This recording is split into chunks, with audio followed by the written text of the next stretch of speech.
Company के द्वारा आकर के, चाहे वो सर्वेक्षण करने की बात हो या माइनिंग करने की बात हो, उसको लेकर के जो विरोध है, जो नाराज़गी है, क्योंकि यहाँ के विकास को दरकिनार किया जाता है, विकास को मद्देनज़र नहीं रखा जाता है, ना ही यहाँ की बुनियादी समस्याओं को माइनिंग कंपनी के द्वारा देखा जाता है। जिसका उदाहरण आप देख सकते हैं प्रतापपुर केरता क्षेत्र में, जहाँ पर कोल माइनिंग वाला जो हिस्सा है 200-300 मीटर समथिंग है, लेकिन वहाँ की सड़कों को दुरुस्त नहीं कराया जाता है। सिर्फ करोड़ों रुपए का डेली माइनिंग करके कोयला बाहर बेचा जा रहा है, फ़ायदा कमाया जा रहा है, लेकिन स्थानीय लोगों की उसकी चिंता नहीं है कि इससे कितना दुर्घटना कई ऐसे घटी हैं उस सड़क पर।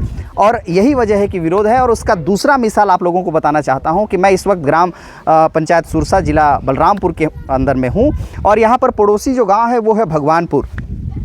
और भगवानपुर में केनापरा भगवानपुर वाला हिस्सा, कुछ इंजानी वाला हिस्सा में अभी 10 साल पहले यहाँ पर भूमि को अधिग्रहित कर लिया गया कोल माइनिंग को लेकर के, कि कोल माइनिंग खुलेगा, यहाँ के लोगों को रोजगार दिया जाएगा। और जी हाँ, 8 लाख प्रति एकड़ के दर से वहाँ पर अधिग्रहित के एवज में पैसा भी किसानों को दिया गया है, लेकिन अभी तक माइनिंग स्टार्ट नहीं हुआ है। अब सोचिए, किसानों ने ये भरोसा जता करके कि ठीक है यहाँ पर कोयला का खदान खुलेगा और विकास होगा, थोड़ा शहरीकरण होगा, यहाँ पर शिक्षा, स्वास्थ्य, सड़कों की स्थिति बेहतर होगी, लोगों में एक अलग तरह का माहौल होगा। लेकिन 10 साल बीत गए, अभी तक न सरकार को चिंता है, ना वो कंपनी जिन्होंने पैसा दिया, अधिग्रहित किया, आज उसका खामियाजा ये है कि यहाँ के किसान ना तो उस ज़मीन पे जो अधिग्रहित हुआ है वो कमा तो ले रहे हैं, लेकिन ना ही वो धान बेच पा रहे हैं और ना ही सरकारी सुविधाओं का लाभ ले पा रहे हैं। तो बीच में फंसा है ये इस क्षेत्र के जो किसान हैं वो,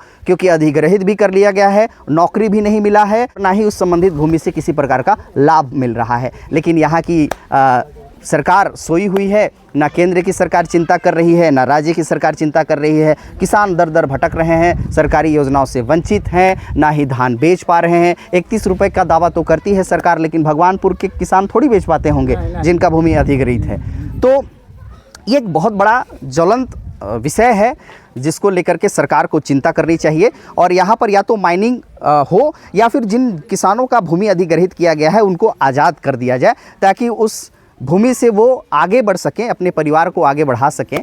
और वो पूरी तरीके से बीच में लटके हुए हैं, जिसका लाभ नहीं मिल पा रहा है। इस विषय को लेकर के आपका क्या सोचना है, हमें कमेंट बॉक्स पर बताइएगा।